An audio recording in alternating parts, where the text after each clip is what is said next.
We're going to talk about two of the biggest vices now, the real baddies, and that's drinking and smoking. So I'll start off with smoking. Smoking, generally speaking, is absolutely, totally bad for you. So if you or your partner are smoking, you must stop this.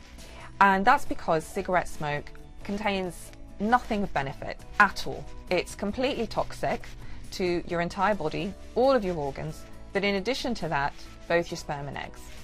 So by continuing to smoke, you're definitely compromising your fertility. But more than that, as a woman, you're giving yourself an increased risk of potential problems with your cervix. There's a strong association between cervical cancer and smoking, which could again affect your fertility. And in addition to that, you're also affecting the health of your baby, in particular if you continue to smoke throughout pregnancy. So this is a real biggie, and one that I think, you know, if you are troubled by, please go and see your GP and get some help. Maybe get some counseling and some cognitive behavioral therapy to try and get you to stop. Cutting down is obviously great, but it isn't enough. The other question I get asked quite a lot more recently now is that about e-cigarettes and whether they're safe or not. The truth is that we haven't had enough long-term studies to prove whether it is okay or it isn't.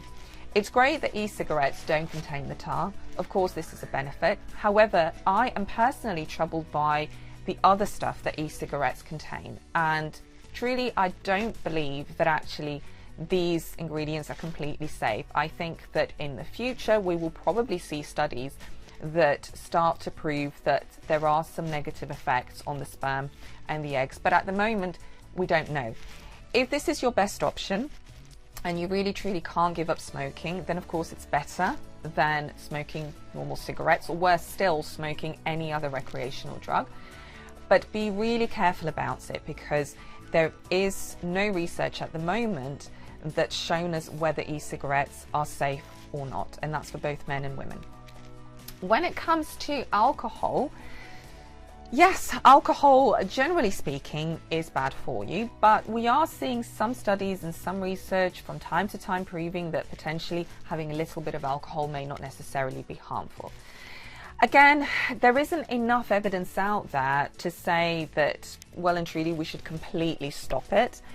You know, we have to take a little bit of a balanced approach here, because someone may be trying for a baby for a really long time that can involve a couple of years. And cutting out alcohol completely during this time may be really quite unrealistic. And for quite a lot of people, having a glass or two of wine can bring them also quite a bit of pleasure.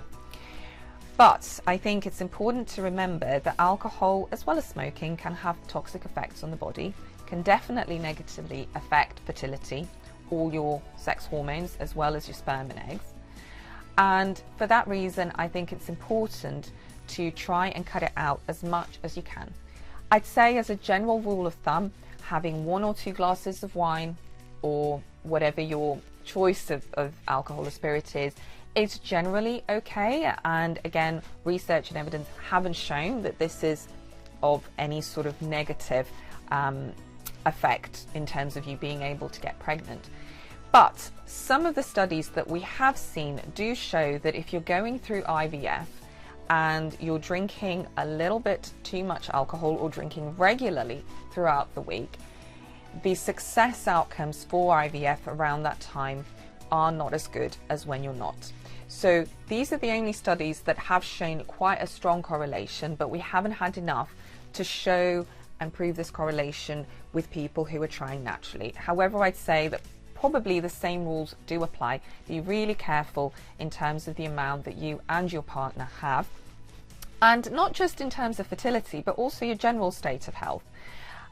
You know, alcohol can have all sorts of negative impacts, as we know, definitely on the liver, and binge drinking is the worst form of drinking, because your liver can't cope with all of the toxic alcohol that's circulating around in your body, doesn't have enough enzymes to break it down, and that's where the alcohol starts to wreak some havoc. So, you know, things may change in the future in terms of our guidance on this, but at the moment, I think we have to be sensible and use our common sense and try and keep alcohol to a minimum.